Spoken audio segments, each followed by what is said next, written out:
안녕하세요. 쌤매츠가노 난슬만. 자, ингээд бүгдээрээ 30 дугаар хичээл дээр уулзцааж байна.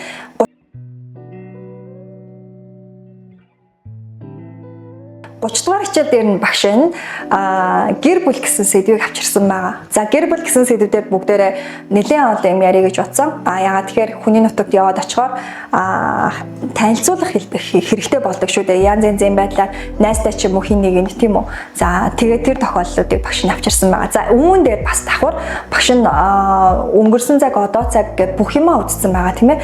За, тэгэхээр энд байгаа бүх зүйлийг агуулсан одоо юу гэх өгүүлбэрийн голд орж ирэхдээ өнгөрсөн цаг, одоо цаг, ирээдүйн цагийг илэрхийлдэг дүрм авчирсан байна. За ингээд бүр баялаг урт одоо нэг өгүүлбэрүүдтэй болж байна гэсэн. За түүний араас нь юу гэх боловч гэхээс илүүтэйгээр тийм л дээ, ийм л дээ тэгсэн чинь ингэжсэн л та гэдэг ч юм уу тэр хэлбэр. Тэгтээ боловч гэсэн утга санааг бас агуулж идэг. Ийм нэгэн төгслийг багш нь бас авчирлаа. За эхнээс нь харъя. Өгүүлбэрийн ямар ч байсан юу вэ? Голд нь бид нэр цаг хугацаа заах гэдэг байгаа шүү дээ. За тэгэхээр ингэж яриа. 저기에서 사진을 찍는 사람 사진을 찍는 사람이 누구예요? гэсэн байна. За нэгэсэндээ тэндээс зураг авч байгаа хүн хин бэ гэж нэгэсэндээ асууж болж байна. За тэгвэл хин нэг нь тэндээс зураг авч байна тийм үү? Яг одоо зураг авч байна гэсэн. Зураг авч байгаа хүн. нэгэсэндээ 찍다, 찍는 гэж голоор нь оруулж чинь. За тэгвэл харъя. 지난번에 산 바지가 өнгөрсөн удаа нөгөө нэг авч байсан юу юм? Худалдаж авч байсан өмд 조금 작아서 바꾸려고 해요. жоохон юу вэ? Багтаад байна. Тэгээд би яасан солиулмаар байна те. Гэсэн байдлаар ярьж болно.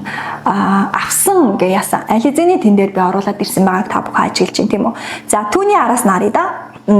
제 친구인 гэсэн байна. За одоо нэр үгэн дээр 은 гэж орж ирнэ. Миний найз болох гэж орж иж байгаа энэ дээр. Миний найз болох 이승기 씨는 가수예요. За миний найз болох 이승기는 юу яа дуучин юм гэх чигээр орж ирнэ гэсэн үг байна. Хин нэг би танилцуулахдаа хин одоо тэр тухайн нэр үгийг би юу яа тайлбарлаж хэлэхдээ оруулж ирвэл илүү тохирсон байх боломж их байдаг. За тэгээд түүний доотлыг харъя да.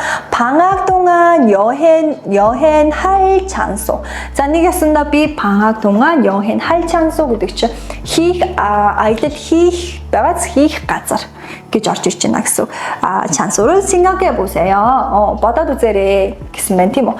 За үүний хойноос нь дандаа нэр үг орж ирж байгааг та бүхэн анзаарч байна уу? За нэг ясандаа 사람 нэр үг байна тийм ээ. 바지 бас ижлэгийн нэр үг, 이승기 хүний нэр байна. За тэнгуут яасан 장소 газрын. За гэх шиг бид нар яасан бэ? Дандаа хойноос нь нэр үг авсан байгааг ажиглаж байна. За ингээд яасан өгүүлбэр чинь өөрөө маш том баялаг болж байгааг та бүхэн анзаарч харж байна гэж ойлголоо. За дараагийн хэсгийг харъя да. За үүн дээр багш нь түрүүчийнхтэй төгсдөө. Одоо жишээлбэл яасан. Энд бид нар яасан өнгөрсөн сан дүүргийг авсан байна тийм үү. За энд нь болохоор одоо цагийг илэрхийлчихээд за энд нь яасан тгийг ингэх буюу ирээдүйн цаг байна гэж хараа хэдүүлээ. За 받다 편지 гэсэн юм тийм үү. За тэгэхээр яах юм? Авсан захиа авч байгаа захиа тэгээд авах захиа авах цаа. За гэх шигээр бид нар оруулж ирнэ гэсэн үг. Тэгэхээр би энэ дээр тэгж ингэж байгаа гэсэн одоо нөгөө дуудлага чигштэй орчуулга явна гэж ойлгох нь. За тэгэнгүүтээ 읽은 신문, уншсан ном, 읽는 신문, уншиж байгаа ном, тэгээд юу юм? Уншиж байгаа сонин, за тэгээд унших сонин. 읽을 신문 гэх шигээр орж ирнэ гэсэн үг. За тэгэхээр ямар дүрмийн дагуу ямар процесс үүсээд байгаа гэдэг бүгдээр ажиглаад авсан байна гэж ойлголоо. За одоо 보다 본 책. За миний үзсэн ном тэгээд юу юм? 보는 책 үзэж байгаа ном тэгээд 보는 책 гэсэн бахэ. За 볼책 гэж багш энэ дээр оруулж ирнэ тийм үү? За 볼책. За тэгэнгүүтээ юу вэ? 가지 않는 곳 нэгэсэндээ юу юм? очиж үзээгүй 이렇게 가지 않는 곳. нэгэсэндээ очоогүй газар. 가지 않는 곳. очиж 이렇게 байгаагүй газар. очиж байгаагүй газар. За тэгвэл энэ дээр юу гэж орж ирэх юм? 가지 않을 곳. очиж байгаагүй 가지 않을 곳 очоогүй байх газар гэх шигээр орж ирнэ гэсэн. За түүний доотлыг 유행하다 ямар нэгэн алдартай гэсэн утгатай тийм үү. Уд за хувцс за 유행한 уд нэгсэндээ алдартай байсан за алдартай байгаа алдартай байх хувцс гэх шигээр орж ирж байна гэсэн. За яаж дүрм маань орж ирээд байгааг бид нэр анзаарлаа. За тэгээд эддавда ямар ч автоматар юу илээ түрүү хичээлээр үзсэн шүү дээ. Шууд орж ирдгээ. Тэ нэн гэдгээр орж ирнэ. Ямар ч тохиолдолд гэж ойлгох нь. За түүний араас нь дахиад да. 지금 공부하는 책이 어때요? 어떤 хичээлээ хийж байгаа, хичээллэж байгаа номчин ямар юм бэ? Тэ? За гэсэн чинь 지금 공부하는 책이 재미있어요. 어떤 сонирхолтой байгаа энэ ном гэж ярих нь. 요즘 만나는 친구가 어때요? 술래 чи уулзж байгаа нөгөө найз чи ямар шүү вэ? гэх юм тэ. За тэгэхээр юу гэх 요즘 만나는 친구가 좋은 친구예요. амар тийм сайн найзаа гэж ярих нь. За тэгмүүд яасан 만나는 одоо цаг дээр ярихдаа бид нар дандаа 지금 эсвэл юу юм 요즘 гихшэний бид нар энэ нөгөө юунуудыг цаг хугацааны байршилтай нэр өгнүүдийг ашиглаж ярьж болж байна гэсэн. За тэгвэл өөжэ гэдэг дээр яасан шууд бас ижилхэн цаг хугацааны байршлыг оруулж иж байгаа учраас өөжэ чинь өчигдөр учраас яасан өнгөрсөн цаг оруулж иж байна. 어제 받는 선물. 어제 받는 선물은 어땠어요? 팀에 어땠어요? 특성시였어. 어제 받는 선물은 정말 좋았어요. үнэхээр таалагдсан. үнэхээр гоё байсан. гэж орж ирнэ гэсэн. За тэгвэл яасан ижил 내일 먹을 빵이 어때요? За маргааш идэх талах ямар байна гэж асуусан тийм үү. За тэгсэн чинь 내일 먹을 빵이 크고 맛있어요. том дээрээс нь амттай. За тэгвэл яасан энэ дээр бас ингэж орж ирж болно.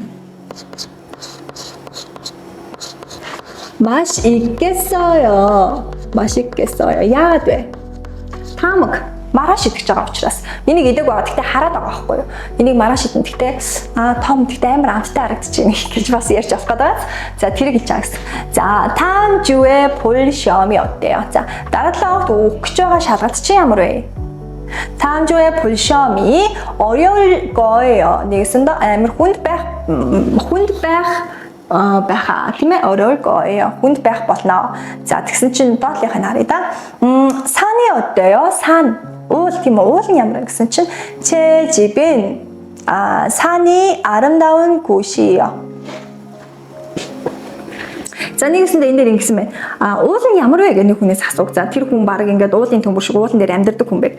Миний гэр болох уул нь гэж орж ирж байгаа гэсэн. Миний гэр болох уул нь маш үзэсгэлэнтэй газар юм аа. Нэгэсэндээ энэ хүн уулан дээр амьдардаг хүн гэж бас солонгос аягүй юм олох хүмүүс байдаг. Тэгээд ингээд амар тийм документ тийм нэвтрүүлгүүдээр аягүй гардаг. Уулан дээр амьдраад байдаг. Ерөөсө хот руу баг орж ирэх 40 жил болсон. Тэгээд яаж амьдраад идэг бүү мэд. Тэгээд амьдрал нэг уулынхаа нэг жимс ногоог зугааж идээд амьдраад байгаад идэг ийм хүмүүс бас байдаг. Солонгост аягүй сайн. Манхад бол одоо жимс ногоо зулааж аягүй хэцүү шүү дээ. Уулан дээр байнга гэхэд жилийн 4 удиралтай газар чинь тэгээд хэцүү шүү дээ. За дараагийн дүрм маань болохоор элда гэсэн тийм үү. Тэгээ бас боловч гэсэн утга санааг агуулна. За нөгөө нэг бидний түрүүний өнгөрсөн цаг одоо цаг гэдэг дээрээ хэдүүлээ хараа явч. За 공원에서 사진을 찍는데 нэгсэндээ 찍는데 갑자기 비가 왔어요. 갑자기 гинт гэсэн утгатай тийм үү. гинт. За нэгсэндээ би цэцэрлэг түрээлэн зураг авч байсан юм л та. гинт бороо орсон гэж одоо орж ирнэ гэж ойлгох нь. Тэгээ хин нэг нь би тайлбар тавьж байгааз нэг тийм утга санаа цаана агуулдаг байгаа шүү. За 쇼핑하러 면도네 갈 건데 같이 갈까요? нэгсэндээ би дэлгүүр хэсгээр 면도ны явах гэж байгаа юм л та. хамт явах уу гэх хин нэг нь бас ижилхэн өөрийнх нь нөгөө нэг болох гэж байгаа процессыг тайлбарлаад тэр хүнд яасан чи ингэх үү тэгэх үү гэд бас нэг ижил саналыг асууж байгаа хэлбэр байна. За тэгмээ 주말인데 집에만 있지 말고 산책을 해보세요. нэгсэндээ зөвлөгөө шууд явсан байна. 주말인데 юу вэ? Амралтын өдөр байна штэ. Ингэж ярьж байна гэсэн. Амралтын өдөр байна штэ. Ганцхан гэртээ байлгүй юу вэ? Гэртээ байлгүй жи 말다 орж ирсэн байна. Гэртээ байлгүйгээр юу вэ? Салхиглаад үзээрэй Тэ салхилаад үзээрэй. За түүний доорхыг харъя да. 어제는 너무 바빴는데 어제는 너무 바빴는데 오늘은 할 일이 없어서 심심해요. гэсэн тийм үү. За нэгэсэндээ 어제는 너무 바빴는데 өчигдөр би амар завгүй байсан штэ. байсан штэ. Өчигдөр 너무 завгүй байсан боловч тэ гэж орж иж бас болно. За тэгмүүдээс 오늘은 할 일이 없어서 심심해요. Нэгсэндээ өнөөдөр би хийх ажилгүй болсон чинь амар тийм уйтгартай байна гэх шигээр орж ирнэ гэсэн үг. За өгүүлбэрээс шалтгаалаад бид нар янз янзын байдлаар орчуулга хийж болж байгааз. Тэгэхээр ерөөхдөө байсан штэ, илта, байна штэ гэх шигээр ерөөхдөө штэ, илта боловч гэсэн утга санааг ихэвчлэн авч явж идэг. Хэнийг нь би тайлбар тавиад эн чинь ийм штэ чи одоо ингэдэггүй юм уу гэдэг ч юм иймэрхүү байдлаар зөвлөгөө өгөх бас нэг нь дүрмийн нэг хэсэг болж хувирдаг байгаа. За одоо бид нөгөө нэг яаж өгүүлбэр дээр орж ирдэг хэсгийг харъя да. За өгүүлбэр дээр яаж орж ирж байна? За нэг ёсонд өндэ гэдэг маань бид нэр эндэ гэдгийг маань тэмдэг нэрнээр аавна уу? Нэндэ гэдэг маань үйл үгнээр аавна уу гэсэн мэт тийм үү? За тэгмүүд өнгөрсөн цагийн тэмдэг нэр нэр өгүүд нь дандаа шууд нэндэ яси. Папа нэндэ шууд залгасан тийм үү гэдгийг бид анзаарах хэрэгтэй болох нь. За одоо цаг дээр байгаа тохиолдолд яасан тэр хоёроор нь хувааж бичнэ. За тэгвэл ирээдүйн цагийн нөгөө нэг гонде нөгөө нэг тэмдэг нэр авч байгаа юм шиг өндэ гэдгийг залгана.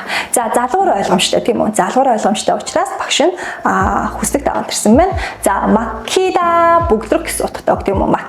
Макинэндэ бүглэрсэн чинь бүглэрсэн боловч гэдэг ч юм уу. За бүглэрсэн л дөө гэдэг ч юм уу. За 연습하는데 갔는데 бид нар анзаарч харж байгааз нөгөө нэг өнгөрсөн цагаар явагдаж байна. За хадаа маань үйл үг байна. макинэндэ үйл үг байна тийм ээ. За тэгмүүдээ яасан бэ? 빌릴 건데 юу вэ? Одоо шууд ирээдүйн цаг шууд хээ ороод ирж байгаа. Ирээдүйн цаг дээр орж ирсэн өндэ бичсэн байна. Гэхдээ энэ маань өөрөө үйл үгийн ирээдүй шүү дээ тийм ээ. За нэр үгэн дээр яасан байна? Нэр үгэн дээр өндэ орж ирсэн байна. Өндэ гэж үжиж шүү.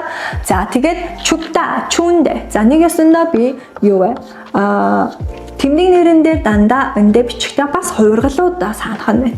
За тэгээд 추운데 болох нь 예쁜데, 무거운데, 깨끗한데, 조용한데 бүгдөө юу вэ? өндэ гэсэн багаз. За окей, дараагийн хэсгийг харъя төлөө. За энэ дээр багшин жоохон нэг тийм сэтгэл зүйн байдал дээр нь одоо жоохон тусгаар шийдэж хэдэн нөгөө нэг шинэ одоо дүрмж гэжтэй шинэ өгнүүдийг жоохон ялгаж салгаж өгье гэж бодсон. За тэгээд энэ дээр маамэ тэрэлдэ. Нэгсэндээ миний сэтгэл нийцэх би осондоо надад би дуртай байх нэг хүн надад таалагдах гэсэн утгыг илэрхийлдэг маамэ тэрэлдэ.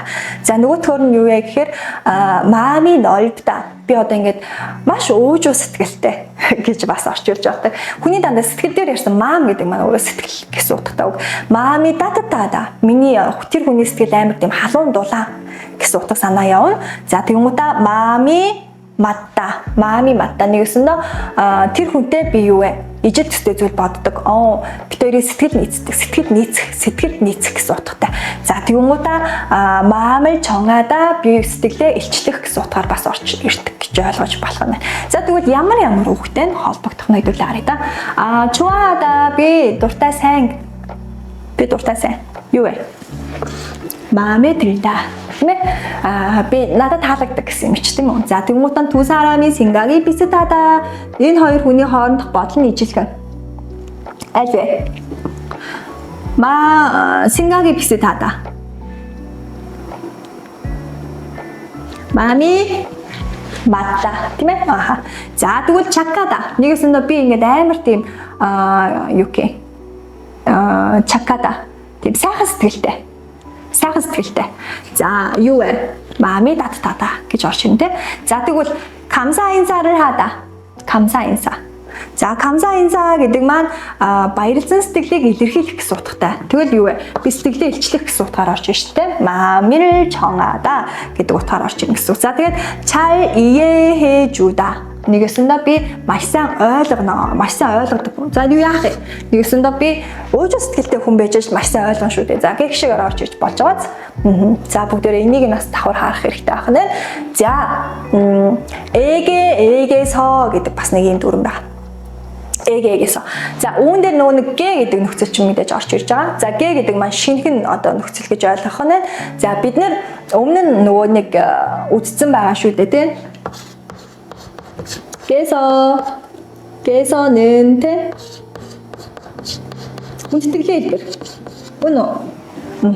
За г гэдэг маань мөн ялгаагүй хүндэтгэлийн хэлбэр. За г гэдэг маань энэ хоёр тохиолыг хоёулын нүрт агуулдаг. За одоо хэдүүлээ харъя. Өгүүлбэрээсээ шалтгаалдаг болчихдог. Өгүүлбэрээсээ. За ингээд ороод ирэх юм бол би хойно нь үйл үг бичгтээ үйл үг нь юу вэ? Хүндэтгэлийн хэлбэр байдаг тийм үү? Хүндэтгэлийн хэлбэр. За тэгвэл одоо хэдүүлээ ийшээ орж ирээд харъя да. 할머니께서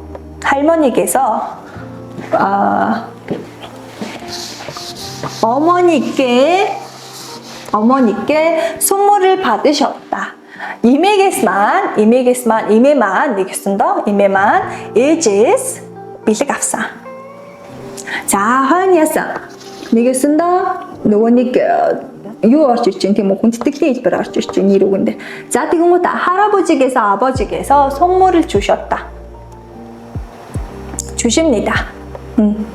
선물을 받으셨다, 주시다, 받으셨다, 주시다. 자, тэгэхээр энэ дээр юу орж ирж байна гэхээр 할아버지께서 아버지께 선물을 주시다. 개서. 자, 객식을 орж ирж байгаа. За, тэгэхээр 개서 маань энэ утган дээр ерөөхдөө аас гэж орж байна. За тэгмүүд бид нар хамгийн хойдлынх нь нөгөө нэг падда чуда. Чуда маань юу илээ? Өгөх. Авах. Тийм үү? Авах. Тэгээд ижилхэн хувирсан байна тийм ээ хойдол нь. Жушида хоёлаа ижилхэн хүндэтгэл байна. За тэгэхээр нэг нь нөгөөх нь авсан байна. Имэман эжэс бэлэг авсан. Өвөө маань аваас бэлэг өгсөн. Өвөө маань аавд бэлэг өгсөн гэж орж ирж байна гэсэн үг. За нэг ясандаа энэ дээр би аас дүрийг ашиглаад энд болохоор нөгөө нэг дэ гэдгийг орж ирнэ гэсэн. Яагаад вэ? Яагаад тэгэхээр дандаа хойдлынхан энэ үйл үг нь илүү чухал аа. Өгөх авах гэдэг дээрээ. За хоёулаа давхар орж ирж байгаа учраас энэ хоёрыг хоёулын тэр хүн тэргээ гэдэг маань өөрөө нөгөө нэг илэрхийлж гаргаад байгаа гэж ойлгох нь. За тэгэнгүүтээ бид өгүүлбэрэл харах нь болох нь тийм үү нэгдсэн журмаар нь. За 선생님께 감사의 편지를 드립니다. За нэгэсэндээ багшд ямар талархсан захиаг бичнэ. Өгнө. Талархсан захиаг өгнө гэсэн хэлбэрээр орж ирнэ гэсэн. За захиад хэлүүлээ жоохон тодтох юм. За Солонгос хэлэнд бид нар юуг анзаарах хэрэгтэй вэ гэхээр хизээч өөрийгөө нөгөө нэг сонсож байгаа хүндээ илүү хүндэтгэлтэйгээр ярьдаггүй. Ерөөсөө өөрийгөө хүндэтгэлтэй ярьдаггүй гэсэн. За тэгвэл харъя да. 친구에게 선물을 주다. нэгэсэндээ би найздаа бэлэг өгнө. яасан. 할머니께 선물을 드리다. нэгэсэндээ би имэдэ бэлэг өгнө. өөрөөс за 내 친구에게서 선물을 받다. нэгэсэндээ би найзаасаа бэлэг авсан. За тэгвэл яах вэ? 내가 어머니께 선물을 받았다. нэгэсэндээ би хинээс ээжээс бэлэг авсан. За би найздаа бэлэг өгсөн. Яг ижлэн хоёр янзаар орж иж байгаа. Гэхдээ хоёр нөгөө нэг энгийн хэлбэрээр бичих юм бол хоёлаа өөр бичвэртэй болно. Энүүгээрээ бичих юм бол хоёулын ингэж бичиж болно. Гэхдээ хойдлын үйл үг айгүй чухал байдаг гэдгийг бид нар анзаарах хэрэгтэй байна. За тэгээд бид нар яагаад байгаа вэ? Дэрида чуда гэж яриад байгаа ш тийм. Тэгж ингэж өгөх гэсэн утгатай. хүндэтгэлийн хэлбэрийн одоо төгсгөх бас нэг нөхцөл ах нь тийм үү. За, 저는 할아버지의 안경을 찾아드렸어요. 드렸습니다. нэгэсэндээ би олж өгсөн. Юуг нь? нүдний шилийг нь би олж өгсөн гэдэг утгаараа яг нь 어머니께서는 어머니께서는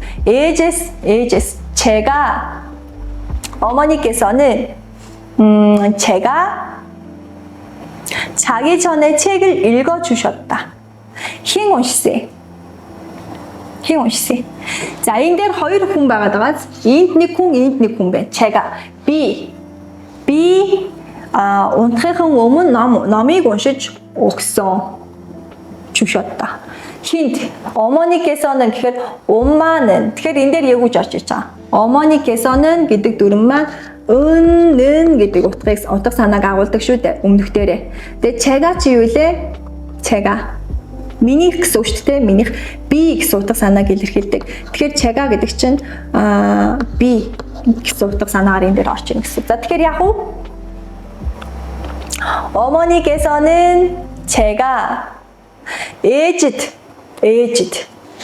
B 어머니는 за aged тэ aged B унтахын өмнө номыг уншиж өгсөн. Ээжмаа надад 제가 ээжмаа надад. За энэ тохиолдолд багш нь ээж энэнийг биш. ингэж оруулж ирээ. ээжмаа надад 어머니께서는 제게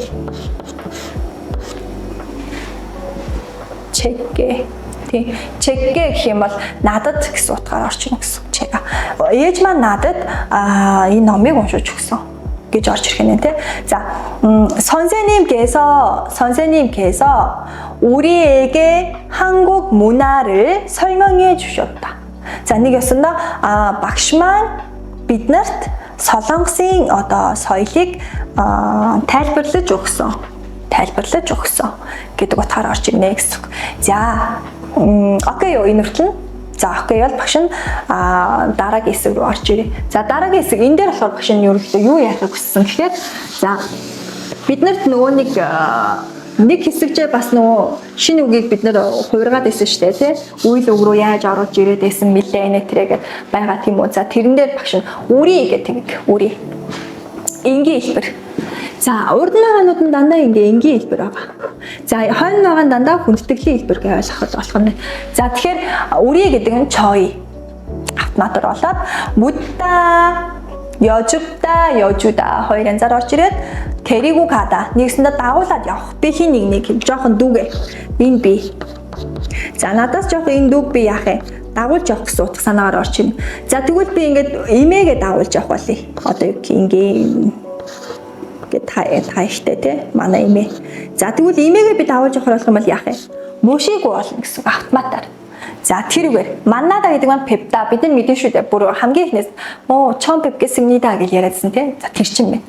За 감사하다, 감사드리다. За нэгэсэндээ 하다 гэдэг үг чинь автоматар 드리다 буюу өгөх, тэгэх, ингэх гэсэн утга санааг бас илэрхийлдэг нэг юм болж байна гэсэн. Тэгэхээр яасан автоматар дандаа бүгдээрэн дээр нь хүндэтгэлийн хэлбэр орж ирж байна гэж та бүхэн ойлгож болж байгааз. За гэх шигээр юм гэсэн. 감사하다, 축하드리다. тэгээд юу вэ? 인사드리다, 부탁드리다. За 부탁드리다, 부탁하다 хоёр юугаар ялгаатай. За 부탁드립니다 гэх юм бол юу вэ? Надад амар сайн тусал дэмжээрэй. 부탁하다. Гүйж шүү. Тэ? Гэх шигээр өөртөө яригдана гэж ойлгож болох нь. За энэ бол лакоёд багш нь. За үүн дээр нь дахиад нэг хэдэн жишээ өгүүлбэр авч ирсэн. Жишээ өгүүлбэр. За ингээд ерөөхдөө энэ жишээ өгүүлбэр үзчих юм бол бидний хичээл дуусгаад байна шүү. За 생신날. 생신 юу вэ? 생신 төрсөн өдөр шүү дээ, тэ? төрсөн өдрийнхэн баяр. За 생신날에 어머니가 좋아하신 음식을 만들어 드리는 게 어때요? За төрсөн өдрөөр нь ээжийнхаа дуртай хоолыг нь юу вэ? Хийж өгөх нь ямар вэ? Хин нэгэн зөвлөсөн байх тийм үү? За тэгсэн чи яасан бэ? 그리고 어머니께 감사 편지도 юу вэ? 써드리면 더 좋아하실 거예요. нэгсэндээ тэгээд чи ээжтэй юу вэ? Баярлсан сэтгэлээ илэрхийлсэн захиа бичих юм бол тийм ээ талархлын захиа бичих юм бол бичиж өгвөл юу яа илүү баярлах болно гэсэн мэт тийм үү. Ваа юу вэ? 좋은 생각이에요. юу вэ гэхээр тийм байна. Наа чи үнэхээр гоё бодол байна. Үнэхээр маахан нэгдэж штэ. Good idea. Nice idea гэдэг тэр чи явж байна гэсэн. 좋은 생각이에요 гэж яах нь тийм ээ. За хин нэгний ярьсан зөвлөгөөг шууд дэмжих үед. Not just nice. Наатах чи ихлэ ингээл те.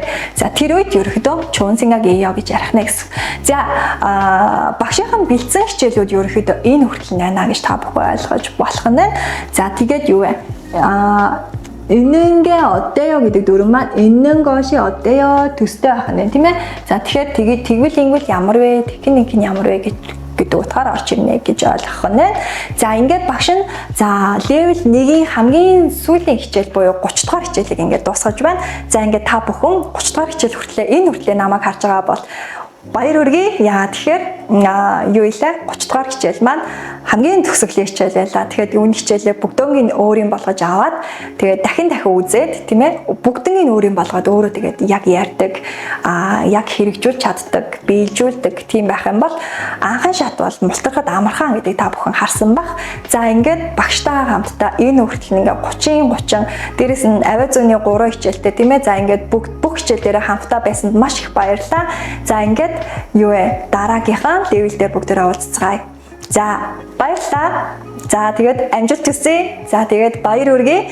За багш нь тэгээд энэ одоо level 1 гэдэг хичээлээ өгөр дуусгаж байна. За ингээд дараагийнхаа level дээр хамтдаа уулзцгаая.